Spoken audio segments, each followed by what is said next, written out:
2025년 4월 27일 뉴욕 주뜰의 교회 주일 예배를 시작하겠습니다. 주께서 택하시고 가까이 오게 하사 주의 뜰에 거하게 하신 사람은 복이 있나이다. 우리가 주의 집 곧 주의 성전의 아름다움으로 만족하리이다. 시편 65편 4절. 찬송가 204장 예수로 나의 구주 삼고 2절 부르겠습니다.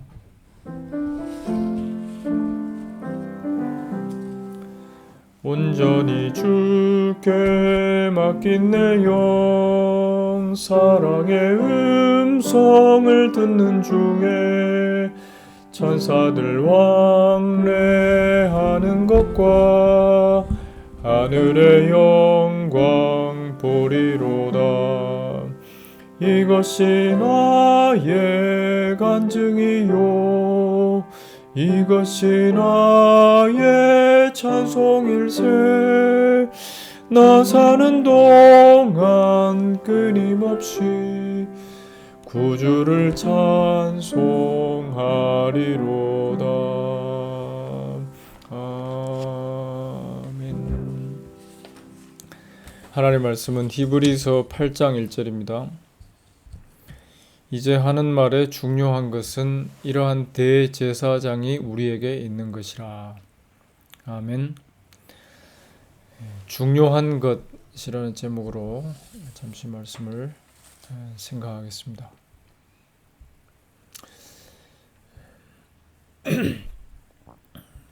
중요한 것, 인생의 표대라고도 얘기하고, 성경에 또 표대라는 말씀이 나오니까 우리가 예수를 향해서 주를 향해 쫓아가는 것이 중요하다, 이런 얘기를 많이 합니다.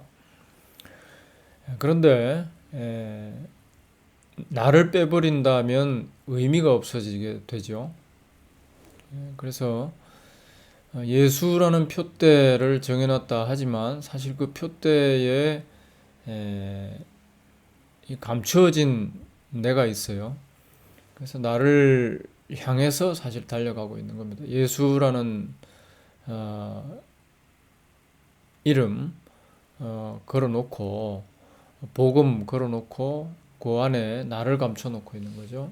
즉 나를 살리고 나를 잘되게 하고 나를 영광스럽게 하는 그런 예수, 그런 복음. 이것이 우리 인간의 실제적인 모습이죠. 우리 모두의 모습입니다. 이게 중요합니다. 내가 중요하죠. 여기에서 벗어날 수가 없습니다. 이것을 죄의 지배다, 죄의 자식이다, 이렇게 표현을 하죠. 하나님을 떠난 상태, 즉 내가 하나님 된 그 상태, 이것을 계속 유지하려고 하는 것, 이것이 우리 인간의 가장 중요한 관심사입니다. 여기서 벗어날 수가 없습니다. 이스라엘 중앙에 가장 중요한 성막이 있었습니다. 좋은 헌물들을 가지고 만들었죠. 또 뒷날에는 솔로몬의 성전이 생기게 되는데, 요즘 그걸 가지고 오늘날 값으로 따지면 얼마니 그런 얘기 하는데 다 의미 없는 얘기들이고, 하나님께서 이스라엘 가운데 함께 하시는 그 성막, 성전을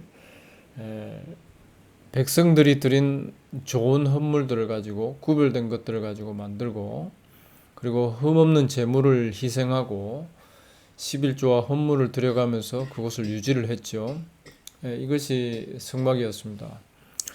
그러나 이것도 우리 사람에게 이익이 되느냐 안 되느냐, 그걸로 그 존재의 의의가 생기기도 하고 없어지기도 하고 그랬다는 거죠. 이스라엘 역사가 그걸 잘 보여줍니다. 만약에 이 성막이 있는데, 성전이 있는데 이스라엘에게 화가 닥친다, 그러면 그 성막은 의미가 없어지는 겁니다. 그 성전도 다 소용없는 게 되는 겁니다. 사사기 17장에 보면은 미가라는 사람이 한 이 젊은 레위인을 데려다가 제사장을 삼죠. 자기 집에 에, 사적 제사장을 삼습니다. 그리고 하는 말이 내가 해마다 은열과 의복 한 벌과 식물을 주겠다. 그랬더니 레위인이 그 집에 들어갑니다. 그리고 레위인이 그 사람과 함께 미가와 함께 거하기를 만족히 여겼다고 되어 있습니다. 이는 그 소년이 미가의 아들 중 하나같이 됨이라. 제가 아들들에게 해주는 것처럼 이 종교인에게 자기의 가정을 위해서 복 빌어주는 이 종교인을 미가가 참 잘 대우해줬다는 거죠. 그러니까 만족히 여겼다. 이런 만족함이 없으면 다들 떠나죠. 이것이 이스라엘의 모습이었습니다. 이스라엘의 이 제사장들의 모습이었고 레위인들의 모습이었고 또 이스라엘 백성들의 모습이었습니다. 하나님께서 주시는 만족, 즉 내 육에 대한 만족이 없다면 하나님을 버릴 준비가 되어 있는 겁니다. 그 만족을 주는 곳으로, 그것이 뭐 바알이 되든 아세라가 되든 그것으로 이제 가는 것이죠. 이것이 이스라엘의 역사이고 이스라엘의 백성들이 또 왕들이 또 종교인들이 했던 일들입니다. 느헤미야 13장 10절에 보니까 레위 사람들이 받을 것을 주지 아니하였으므로 그 직무를 행하는 레위 사람들과 노래하는 자들이 각각 그 전리로 도망하였기로 이렇게 되어 있습니다. 아무리 레위인이고 거룩한 옷을 입혀놓고 제사에 수종 들게 하고 하나님의 법을 가르치는 일을 하는 사람들이라고 할지라도 그들이 이 생활, 그들이 이 땅을 살아가는데 그들의 행복이 되는 먹을 것과 입을 것, 거할 것 이게 없으면 다 도망간다는 겁니다. 그것이 있는 곳으로 자신의 전리로, 자신의 고향으로, 자신의 의지할 곳으로 다 떠나가 버린다는 거죠. 이것이 레위인들이라고 하는 사람들을 통해서 대표적으로 보여지는 그림이죠. 우리들 다 똑같다는 거죠. 하나님 떠난 우리 인생에게 중요한 것은 나이고 나를 섬기는 것이고 나의 생존입니다.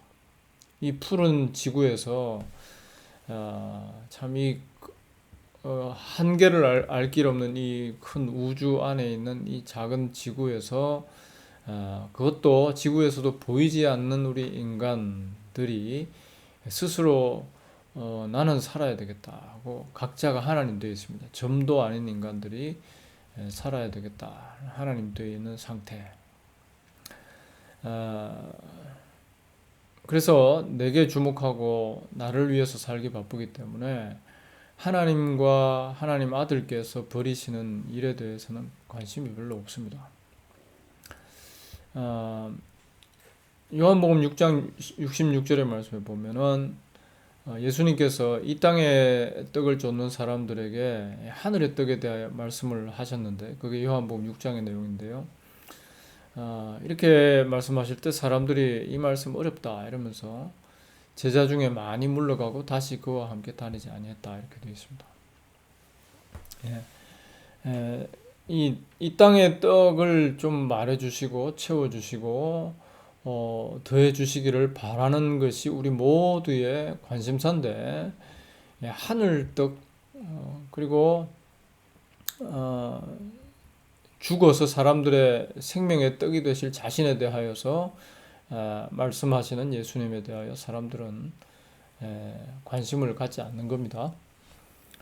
그때 예수님 주위의 사람들만 그랬다가 아니라 우리가 다 그런 사람들이라는 거죠. 십자가에 죽으시면 제자들만 도망가는 게 아니라 우리도 다 도망가고 외면하고 주를 부인할 사람들이라는 겁니다. 이것이 우리 이 세상에 살아가는 우리 모두의 모습입니다. 중요한 것, 나에게 중요한 것은 나라는 거죠. 자, 그런데 오늘 이 본문에서는 이제 말하는 것의 중요한 것은 이렇게 말씀합니다. 이제 하는 말의 중요한 것, 핵심은 요약은 요점은 이러한 대제사장이 우리에게 있는 것이다. 내가 있는 것이 아니다는 거죠. 이 세상은 한마디로 요약하자면 나입니다.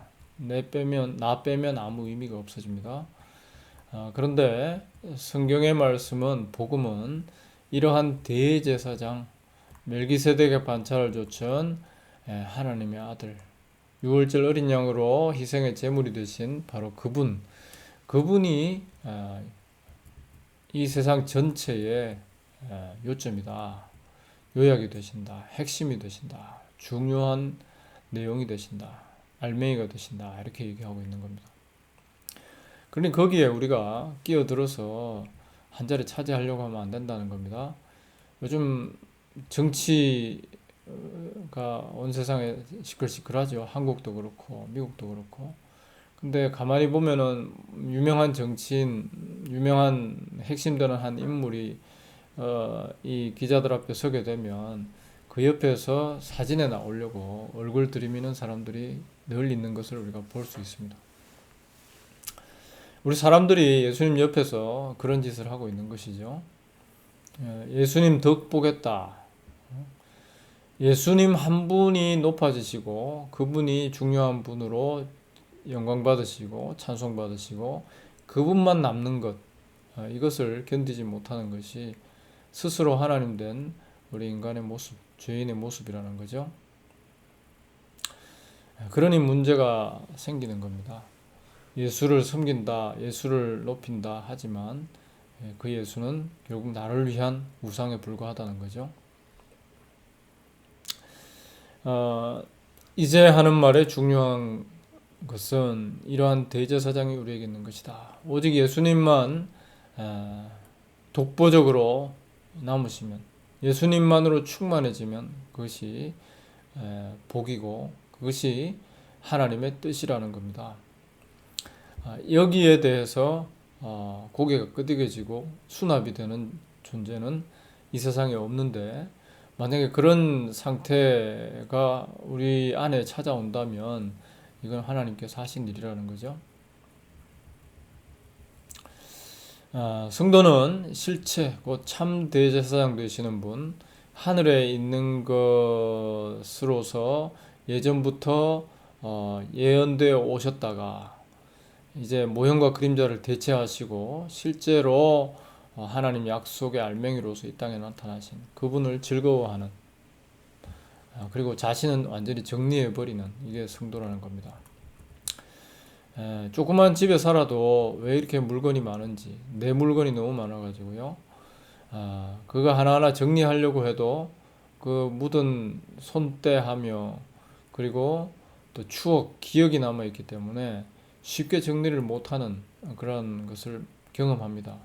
봄 되면 겨울 거 정리해야지, 겨울 되면 여름 거 정리해야지, 그리고 시간 지나서 오랫동안 묵혀뒀던 거 정리해야지. 하지만 모든 것이 다 나의 기억의 잔여물들이기 때문에 그걸 정리하지를 못하고 다시 또 집어넣고 또 다시 또 남겨두고 이렇게 하는 것을 보게 됩니다.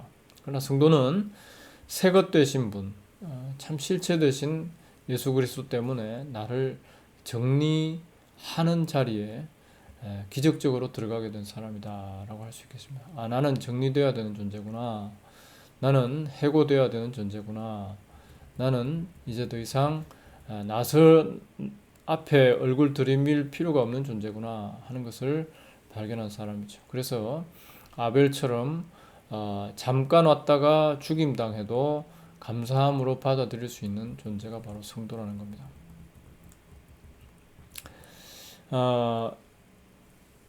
이 옛것의 시대에는 율법을 지키는 그러한 시대였습니다. 사람들은 율법을 지켜가지고 얼마나 내가 율법, 하나님의 법에 합당치 않은 또 거기에 참 제대로 그것을 해낼 수 없는 그런 죄인인가 하는 것을 발견하도록 율법을 주셨는데, 사람들은 그걸 가지고 자기 공로를 삼죠. 스스로 지킬 만큼 율법을 재해석해가지고 그것을 가지고 자기의 영광을 삼았습니다. 이스라엘 역사가 그것을 보여주죠. 그리고 나를 섬기는 도구로 만들어 버린 거죠. 그리고 결국에는 하나님의 아들이 오셨을 때 율법의 완성이 되신 분이 오셨는데 내가 율법을 완성하지 네가 왜 율법을 완성하냐 그러면서 내가 지키는 율법이 의미가 있다 그러면서 하나님의 아들이 완성하심에 대하여는 전혀 받아들이려 하지 않습니다. 그리고 그 아들을 죽여버렸죠. 그것이 십자가 사건이었습니다. 이처럼 하나님께서 법을 주셔도 그것을 철저하게 나를 위해서 이용하기 바쁜 그런 우리 인간, 죄인의 모습이라는 거죠. 우리가 성경을 누구나 다 가지고 있는 그런 시대입니다. 성경의 말씀이 번역되고 또 성경을 온라인이든 실제 책이든 다 가지고 있으면서 늘 읽을 수 있는 그런 존재입니다. 그러나 그 성경을 읽을 때에 그 성경이 나를 뒤로 밀어내시고 그리고 중요한 분, 가장 핵심 되시는 분을 부각시키는 그런 성경으로 일하시는 그런 경험을 잘 우리가 할 수가 없는 거죠. 죄인이라서. 오히려 그 성경의 한 절 한 절을 가지고 나를 부각시키는 도구로 사용할 뿐이죠. 그러니 과거에 이 율법을 가졌던 이스라엘이나 오늘 이 시대에 복음이라는 성경을 가지고 있는 우리 인생들이나 하는 짓은 다 똑같다는 겁니다. 결국은 나를 위한, 나를 섬기는 일에서 벗어나지를 못한다. 조금도 달라진 게 없다. 로마서 3장 9절의 말씀 보니까 유대인, 헬라인 다 죄 아래 있다. 우리도 나을 게 하나도 없다. 네. 또 로마서 4장 15절에 보니까 율법은 진노를 이루게 한다. 이런 말씀이 나옵니다. 율법을 가지고 우리 사람들이 하나님의 진노받을 내 자신을 발견하는 게 아니라 율법을 가지고 어떻게 하나님께서 나를 이쁘게 봐주시겠지 이런 생각을 하고 있는 거죠.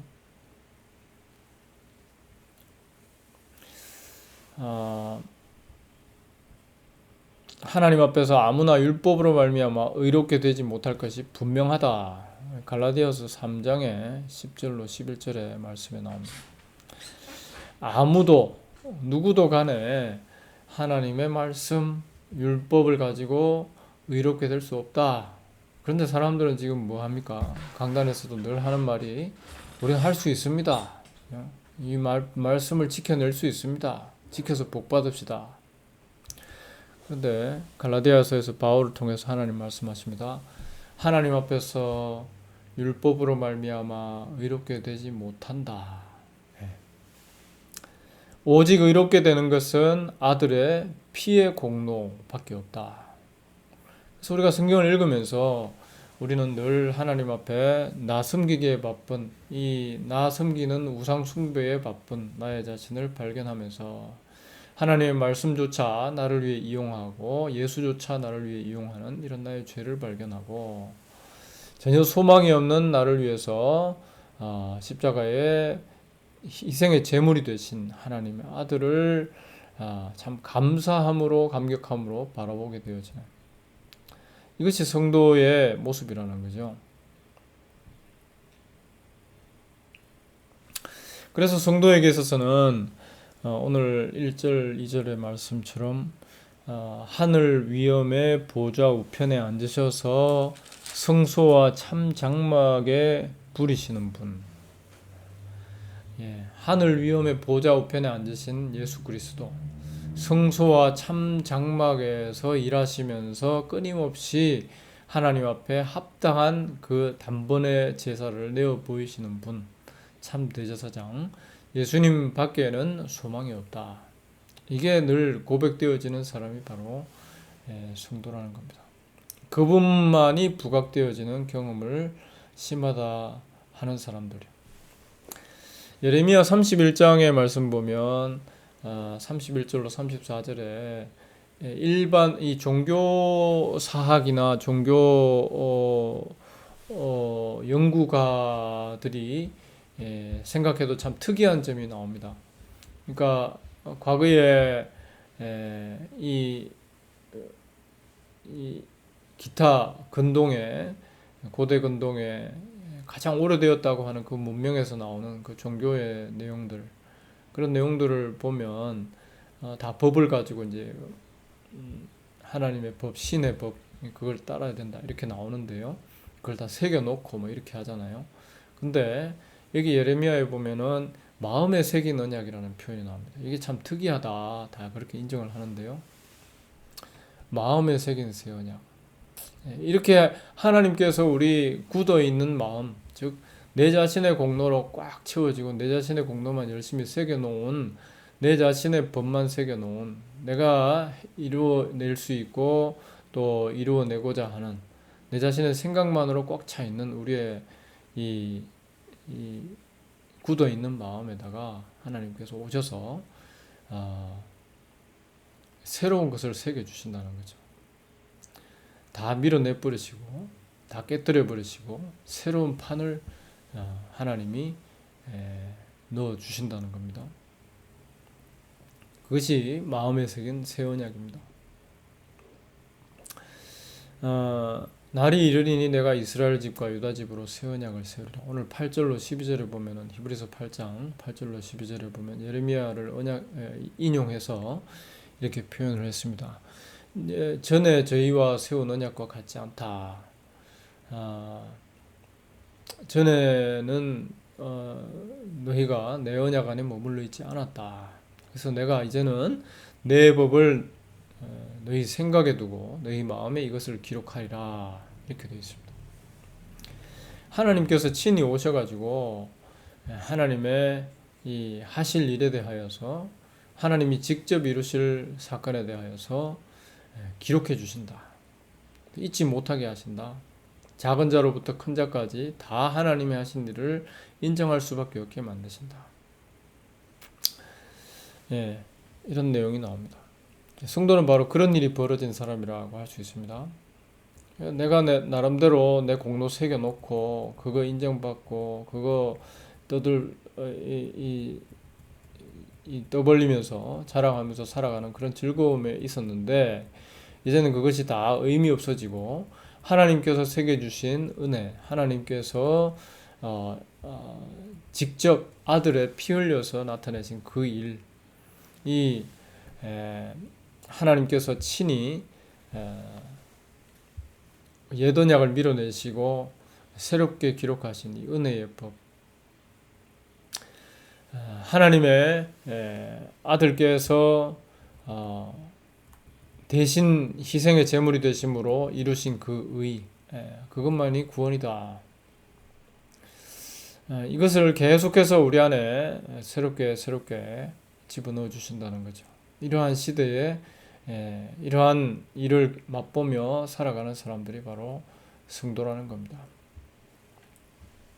더 이상 자신의 주인됨, 자신의 잘남을 주장하지 않죠. 은혜만을 자랑하게 되어 있습니다. 오늘 우리에게 있어서 다시 한번 던져야 될 질문, 좋은 것이 뭐냐, 중요한 것이 뭐냐, 내게서 핵심이 뭐냐 물어보면 이런 말씀을 우리가 생각하면서 하나님의 은혜입니다 이렇게 말할 수 있을까요? 아무리 이런 말씀이 있어도 우리는 사실 그렇게 하지를 못하는 것이, 우리의 육신을 입고 살아가는 동안에 늘 나에게 있어서 중요한 것은 나밖에 없는 것, 또다시 그 자리로 돌아가는 거거든요. 아무리 중요한 게 하나님의 아들의 피다, 그분의 피 흘리심으로 가져오신 의다, 우리가 아무리 그 말씀이 우리에게 다가온다고 해도 그래도 자꾸 내 자신, 중요한 나 지키기 위해서 벗어나지를 못하는 우리의 육입니다. 하나님께서 이렇게 내버려 두시는 이유가 있는데요. 그만큼 우리의 죄악의 깊이를 알라는 것이죠.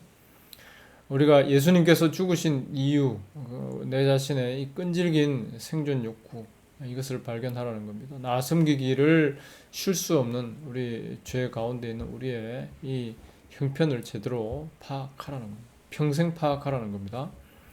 죽을 때까지 이것을 파악하고, 그리고 마지막 주님 앞에 설 때에 그렇습니다. 주님의 은혜만이 나의 의가 됩니다. 주님의 피만이 나의 의가 됩니다. 라는 그 고백 하나로 주님께 나오도록 만드시는 거죠.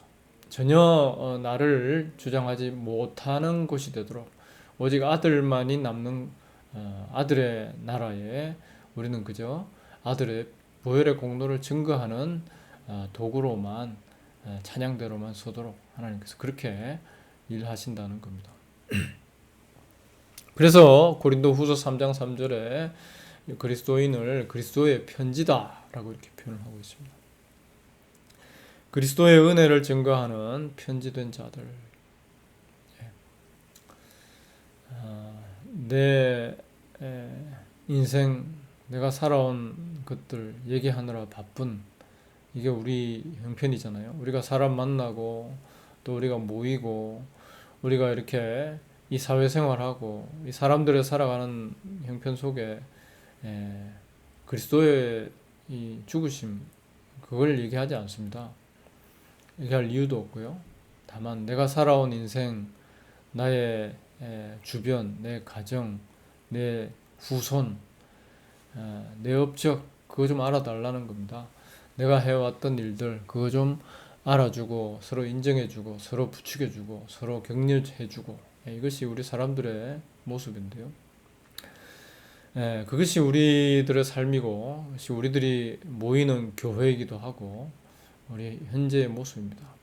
그런데 하나님께서 그리스도의 편지 삼으신 사람들, 그리스도의 희생의 공로가 나의 의가 되었고 나에게 참으로 자유가 되었고 이 매여 있는 나 섬기기에 매여 있는 이 형편에서 이 속박에서 풀어주시는 자유 열쇠가 되셨고 구원이 되셨다. 이것을 증거하는 사람들이 바로 성도라는 겁니다. 자유로운 사람들이죠. 하나님께서 늘 이렇게 자유롭게 풀어주시는 게 아니라 또다시 이 죄에 매이게 만들어 버리시고 그래서 끊임없이 주님 앞에 은혜를 구할 수밖에 없도록 그렇게 만드신다는 겁니다. 성도는 바로 그런 존재다라고 할 수 있겠습니다. 내 나라는 사라지고 나의 이름은 사라지고 아들만 남은 가장 중요하신 분, 핵심 되시는 분, 하나님의 아들 되신 참 대제사장 되신 예수 그리스도 십자가에 죽으신 하나님의 아들만 보이는 경험을 나만 섬기기 바쁜 그런 삶 속에서 간혹 성령께서 오셔서 일하심으로 이런 경험을 하게 되어지는 사람들이다라고 할 수가 있겠습니다. 봄날이라 꽃이 피고 날씨가 따뜻하고 햇살이 따갑고 이제 막 생명이 막 돋아나고 이런 시간이었는데 오늘 갑자기 바람 불고 추워졌습니다. 그런 거죠. 하나님의 은혜가 내 늘어진 이 육신을 나 섬기기 바쁜 이 나의 모습을 차갑게 깨우시는 그런 일을 경험하는 사람들, 구주 예수 그리스도 그분이 나의 가장이 아니라 나의 전부가 되시고 나의 소중한 보배가 되시고 그분만 말하는 것이 나에게 있어서 유일한 하나님이 주신 사명이다 하는 것을 발견하고 살아가게 되어지는 사람들. 그런 자리로 때마다 한 번씩 이끌려 나오는 사람들이 바로 복된 주의 백성들이라는 겁니다. 오늘 우리에게 있어서 중요한 것이 무엇인가 다시 한번 생각해 보시고 우리 인생에 내가 밀려나고 구주 예수께서 드러나시는 그죠? 나라고 하는 이 껍질이 벗겨져 나가고 그 자리에 구주 예수께서 선명하게 드러나게 되어지시는 그런 경험을 이런 복된 경험을 하면서 주님 앞에 찬양 올려드리는 그런 자리로 나아가는 우리 모두가 되기를 바랍니다. 기도하겠습니다. 하나님 아버지 가장 중요하고 핵심되는 주 예수 그리스도 하나님의 아들 구세주 유월절 어린 양 우리의 생명 의가 되시는 그분을 잊은 채 여전히 나 생각하며 살아갈 수밖에 없는 죄인입니다. 주님 성령께서 때마다 우리에게 오시고 말씀을 가르쳐 주시고 구약으로부터 신약에 이르기까지 하나님께서 예비하신 하나님의 약속의 아들 그분께 우리가 주목하고 그분을 생각하게 될 때에 우리의 마음이 뜨거워지는 놀라운 경험 속에 살게 하여 주시옵소서. 여전히 연약합니다. 주님 붙잡아 주시옵소서. 예수님 귀하신 이름으로 기도합니다. 아멘. 주 예수 그리스도의 은혜와 하나님 사랑과 성령의 교통하심이 모든 주의 흩어진 백성들과 함께 있을지어다. 아멘.